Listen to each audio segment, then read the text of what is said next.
అంటే చేతులు ఎక్కడ ఒకటి వినండి సార్, ఆపరేషన్ మా కోఆపరేషన్ చేయండి మీరు. పేషెంట్ కూడా ఆపరేషన్ చేయాలా? పోలీసు మీ ఇంటికి కదా కేసు ఉంటే ఎవరింటికైనా ఎక్కడైనా జమ్మూ కాశ్మీర్ టు ఇండియాలో ఎక్కడైనా మేము అరెస్ట్ చేసే అధికారం మాకు ఉంది. మేము ప్లీజ్ చెప్పేది రండి, పోలీస్ కి బిఎన్ఎస్ఎస్ యాక్ట్ మేడం అరెస్ట్ చేస్తున్నాం మేడం.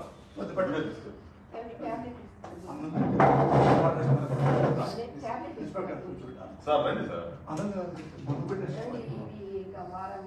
మీ ట్యాబ్లెట్స్ అన్ని ఇవ్వండి మేడం. మేడం మీ పేరు మేడం, మీ పేరు మేడం. మీకు నోటీస్ ఇస్తున్నాం సార్, అరెస్ట్ చేస్తున్నాం, నోటీస్ ఇస్తున్నాం. నోటీస్ తీసుకోండి మేడం, నోటీస్ తీసుకోండి మేడం, తీసుకోండి మేడం. మీరు అరెస్ట్ చేస్తున్నామని ఇన్ఫర్మేషన్ ఇస్తున్నాము. ఆట వాళ్ళ మీద మేము ఏం రౌడీజం చేయలేదు సార్.